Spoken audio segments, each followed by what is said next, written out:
برادران ملت اسلامیہ، السلام علیکم ورحمۃ اللہ وبرکاتہ۔ الحمدللہ الحنان المنان الذي خلق الانسان وعلمه البیان، والصلاة والسلام على رسوله سید الانس والجان وعلى آلہ واصحابہ ذوی الخیر والاحسان، اما بعد فاعوذ باللہ من الشیطان الرجیم، بسم اللہ الرحمن الرحیم۔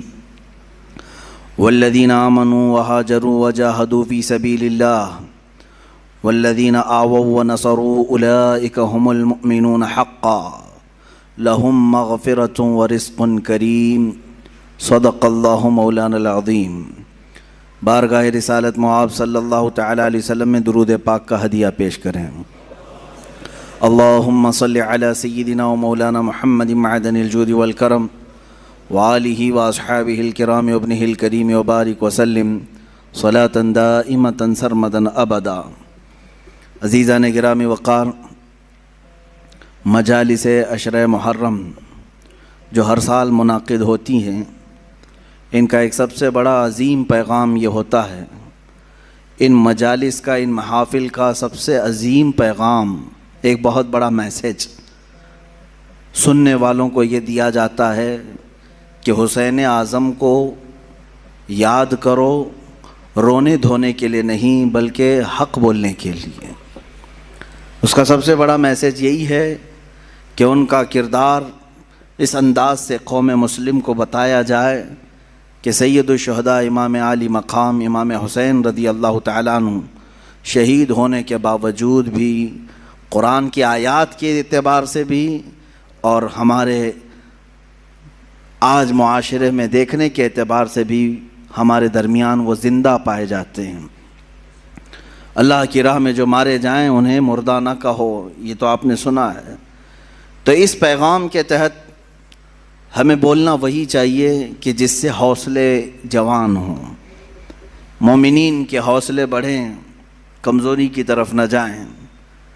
آج میں گفتگو کرنا چاہوں گا، اور آج کی ہماری تقریر ان تمام مجاہدین اسلام کے نام جنہوں نے اپنے تن من دھن سب کی بازی لگائی صرف رضائے رب ذوالجلال کے لیے، اپنے خالق حقیقی کے قرب پانے کے لیے، جنہوں نے اپنا سب کچھ قربان کیا۔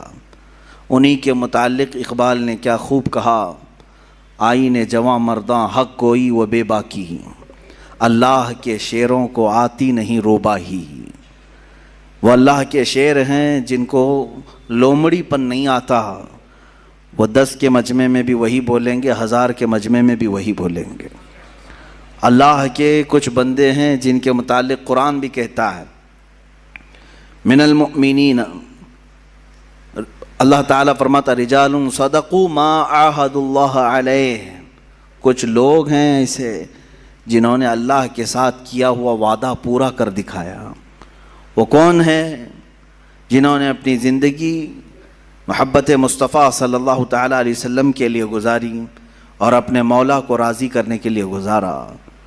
عزیزان گرامی، ایک بہت لمبی فہرست ہے، میں ان تمام مجاہدین کو سبقاً نہیں بتا پاؤں گا، اجمالاً ضرور عرض کروں گا۔ سب سے پہلے مجاہدین کے کردار میں جو سب سے سر فہرست نام آتا ہے وہ محمد الرسول اللہ صلی اللہ علیہ وسلم کا، اس لیے کہ جہاد زندگانی میں روح اگر کسی نے پھونکا ہے تو وہ میرے رسول پاک نے۔ صحابہ کے دلوں کے اندر قوت ایمانی پیدا کی ہے اور انہیں جوش و ولولہ اور جذبہ عطا کیا ہے، تو یہ رسول پاک کی نظروں کا اثر ہے۔ میرے آقا صلی اللہ تعالیٰ علیہ وسلم کی بارگاہ میں رہنے والے یہ وہ صحابہ، بظاہر اسباب ان کے پاس کچھ بھی نہیں تھے، مال و دولت کی شدت سے کمی تھی، بسا اوقات ایسا بھی ہوا ہے کہ ان کے پاس کھانے کے لیے کھجوریں تک نہیں رہ گئی ہیں، ایک کھجور ہے، اسی کھجور پر 10 لوگ گزارا کر رہے ہیں۔ ایسے حالات بھی آئے، رسول مختار صلی اللہ تعالیٰ علیہ وسلم کے ان صحابہ کو مجاہدین کی سب سے اعلیٰ فہرست میں ہم شامل کریں، شمار کیے جائیں، تو بالکل یہ کوئی بھی بعید از قیاس نہیں ہے اور نہ ہی مبالغہ آرائی ہے۔ صحابہ کرام رضوان اللہ تعالیٰ علیہم اجمعین جن کے ہر ادا کو آج قوم مسلم کو چاہیے کہ وہ آئیڈیل بنائے اور اپنی زندگی کا نمونہ حمل بنائے۔ حضور اکرم صلی اللہ تعالیٰ علیہ وسلم کے ان صحابہ کی جو تربیت ہوئی ہے، آپ تصور کر سکتے ہیں، سوچ سکتے ہیں کہ جو اپنے گھر بار چھوڑ آئے ہیں، جن کے پاس مالی اور معاشی اعتبار سے بہت زیادہ تنگ دستیاں ہیں، لیکن جب وہ جنگ میں اڑ جاتے تھے، اللہ اکبر، انہی کے متعلق کہا، یہی وہ صحابہ تھے جن کے متعلق اقبال یوں کہتا ہے، ٹل نہ سکتے تھے جنگ میں اگر اڑ جاتے تھے، پاؤں شیروں کے بھی میدان سے اکھڑ جاتے تھے۔ یہ وہ جماعت تھی جن کا یہ نعرہ تھا، تجھ سے سرکش ہوا کر کوئی تو بگڑ جاتے تھے، حق سے سرکش ہوا کوئی تو بگڑ جاتے تھے، ارے تیغ کیا چیز ہے، توپ سے بھی لڑ جاتے تھے۔ یہ ان کا خوف نہیں تھا، مختصر سے ضرور تھے، طاقت اور اسباب میں کم تو ضرور تھے، لیکن ایمان کا جو ولولہ ان کے اندر تھا، دنیا کی کسی قوم کے اندر وہ نہیں پایا گیا، کسی قوم کے اندر نہیں پایا گیا۔ سلام ان مجاہدین کی تربتوں پر، قیامت تک مولا ان کی قبروں پر رحمت و انوار کی بارشیں فرمائے۔ عزیزان گرامی، رسول مختار صلی اللہ تعالیٰ علیہ وسلم کی کیمیا اثر نظروں نے انہیں جس پائے کا بنایا تھا، سچ کہا شاعر نے، خود نہ تھے جو راہ پر اوروں کے ہادی بن گئے، کیا نظر تھی جس نے کہ مردوں کو مسیحا کر دیا، ایک عرب نے آدمی کا بول بالا کر دیا، خاک کے ذروں کو ہمدوش سریا کر دیا۔ یہ مصطفیٰ کریم صلی اللہ تعالیٰ علیہ وسلم کی کیمیا اثر نگاہ تھی کہ جو صحابہ کرام رضوان اللہ تعالیٰ علیہ مجمعین کو بہت ساری خصوصیات کا حامل بنایا۔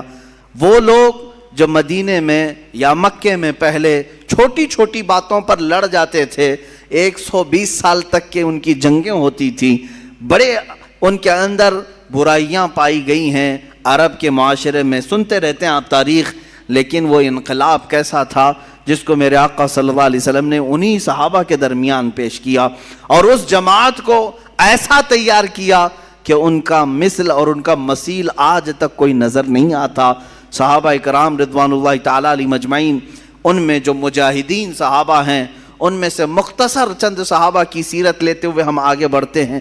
اسلام کیسے پھیلا ہے، اسلام کیسے پھیلا ہے؟ آج یہاں مسجد میں بیٹھ کر کے کچھ لوگ یہ سمجھتے ہیں پھولوں کی سیج پر سج کر ہمارے گھر میں آ گیا ہے، ہم باپ سے مسلمان ہیں، ماں سے مسلمان ہیں، اور اب تو لوگوں کو، ہمارے بچوں کو ایسا بھی لگتا ہوگا کہ بڑے کا گوشت کھانے والا مسلمان ہوتا ہے۔ آسان کام تو ہے میرے عزیزو، اس اسلام کو ہم تک پہنچانے کے لیے جن مجاہدین نے اپنے مجاہدانہ کارنامے نمایاں انجام دیے، ان کی ایک بڑی لمبی فہرست ہے، طویل فہرست ہے۔